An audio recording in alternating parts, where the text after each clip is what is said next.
Hola, ¿qué tal? Hoy vamos a meternos de lleno en una de las herramientas más fascinantes de la psicología, el análisis factorial. Y no piensen en esto como una clase de estadística aburrida. Para nada. Piénsenlo más bien como si tuviéramos una especie de rayos X para la mente. Es una técnica que básicamente nos deja ver esas estructuras ocultas que le dan forma a cómo pensamos y nos comportamos. A ver, pensemos en esto un momento.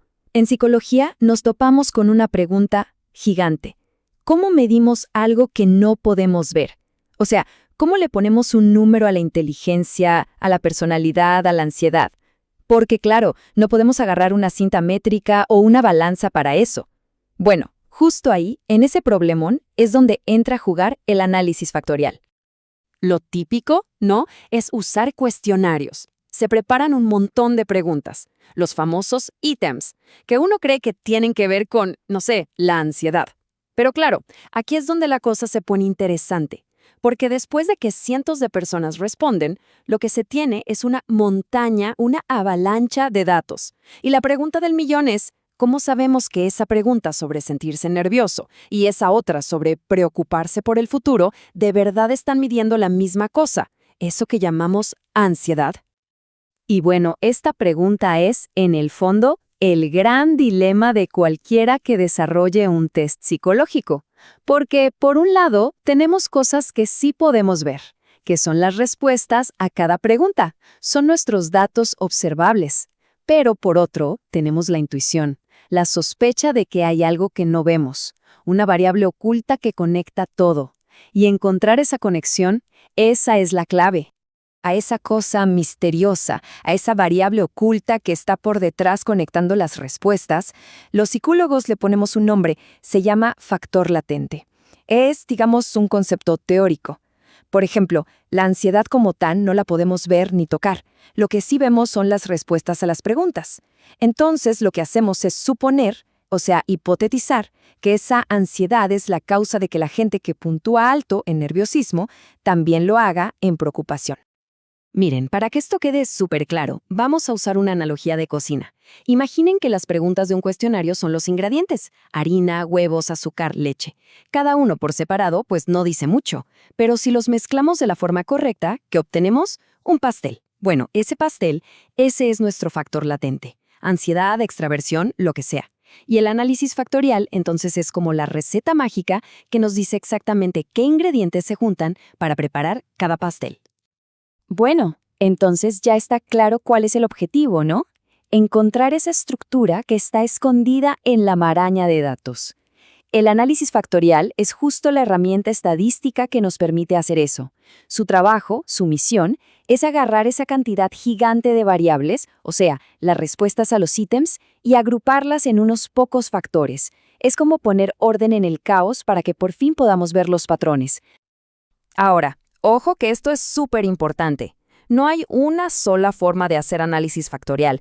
Hay dos grandes caminos. Piénsenlo así.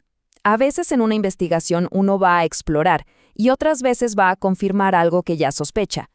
Para lo primero usamos el análisis factorial exploratorio, el famoso AFE. Es cuando no tenemos ni idea de la estructura y le decimos a los datos, a ver, sorpréndeme, ¿qué patrones hay aquí? Pero si ya tenemos una teoría, un modelo en mente, usamos el análisis factorial confirmatorio, o AFC. Ahí la pregunta es diferente, es, ok, datos, ¿confirman mi teoría de que aquí hay 3 factores y no 5? Y para que no se nos olvide nunca, la mejor analogía es la del detective y el abogado. El AFE, el exploratorio, es el detective. Llega a la escena del crimen, que son nuestros datos, no tiene sospechosos y empieza a juntar pistas, a ver qué se relaciona con qué, para encontrar patrones y recién ahí armar una teoría. En cambio, el AFC, el confirmatorio, es el abogado. Él ya llega al juicio con un cliente, con una teoría clarísima. Mi modelo de 3 factores es inocente, y su único trabajo es presentar la evidencia para convencer al juez, que es la prueba estadística, de que tiene razón. Ok, perfecto. Ya entendimos la teoría, el por qué, el para qué, pero ¿cómo se ve esto en la vida real? ¿Qué es lo que nos entrega el programa de estadística? Pues nos da una tabla. Y créanme, saber leer bien esa tabla es una habilidad clave, fundamental, si uno quiere dedicarse a crear tests o escalas. Así que vamos a ver cómo se hace. Lo que nos encontramos es lo que se llama una tabla de cargas factoriales. Suena complicado, pero no lo es. Los números que ven ahí se llaman cargas, y una carga no es más que un numerito que nos dice qué tan fuerte es el matrimonio entre una pregunta y un factor. Así de simple. A mayor el número, más fuerte la conexión. Ok, aquí tenemos un ejemplo perfecto. Miren la tabla. Fíjense en los 3 primeros ítems: vocabulario, comprensión lectora y analogías. ¿Ven sus números en la columna del factor 1? Son altísimos. .75, .81, .68. Y en el factor 2, casi 0. Ahora miren los otros 3 ítems: rotación mental, plegado de papel, rompecabezas. Es justo al revés. Cargan muy alto en el factor 2 y casi nada en el factor 1. O sea, el patrón es clarísimo. Nos grita a la cara.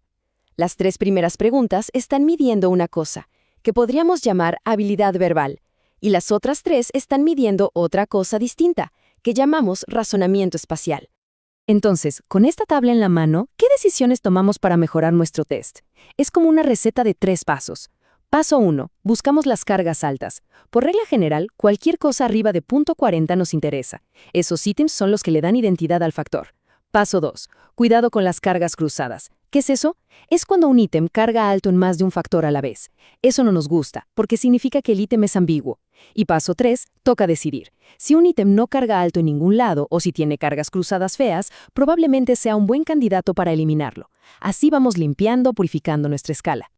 Y ahora que ya sabemos para qué sirve y cómo se usa, vale la pena hacer un pequeño viaje en el tiempo y preguntarnos, ¿de dónde salió todo esto? Porque el análisis factorial no es un invento de ayer. De hecho, su historia es súper interesante y está totalmente conectada con uno de los debates más importantes de la psicología. ¿Qué diablos es la inteligencia? Todo arranca por allá en 1904, con un señor llamado Charles Spearman. Él se dio cuenta de algo simple. A los chicos que les iba bien en, por ejemplo, matemáticas, también les solía ir bien en lenguaje. Y de ahí sacó una idea revolucionaria. Tiene que haber un único factor de inteligencia general, al que llamó el famoso factor G. Pero claro, la historia no termina ahí. En los años 30 llegó L.L. Thurston y dijo, un momento, no estoy tan de acuerdo. Para él, no había una sola inteligencia, sino varias habilidades mentales primarias. Y de ahí en adelante todo fue evolucionando. En los 50 aparecieron las computadoras, que permitieron hacer cálculos que antes eran imposibles. Y desde los años 70 hasta hoy, la cosa se sofisticó muchísimo más, llegando a lo que conocemos como modelos de ecuaciones estructurales. Pero un momento de realismo. Es súper importante que no nos vayamos con la idea equivocada. Como bien dijo Stanley Mulike, el análisis factorial no es una varita mágica que nos da la verdad absoluta. No nos va a dar un conocimiento único e inequívoco sin que nosotros hagamos nada. Es una herramienta, una muy poderosa, sí, pero solo para ayudarnos a crear y a pulir nuestras teorías. Al final del día, los factores no salen solos de los datos como por arte de magia. Somos nosotros, los investigadores, los que con nuestra interpretación les damos forma y sentido. Y todo esto nos deja con una última pregunta, que es casi filosófica, para que nos quedemos pensando. Cuando encontramos un factor y le ponemos un nombre, como extraversión o inteligencia fluida, ¿qué estamos haciendo realmente?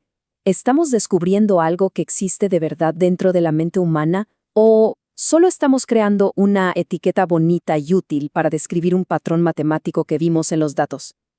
El análisis factorial nos da un mapa increíble, pero la pregunta de si ese mapa representa un territorio real, bueno, ese sigue siendo uno de los debates más apasionantes y profundos de la psicología.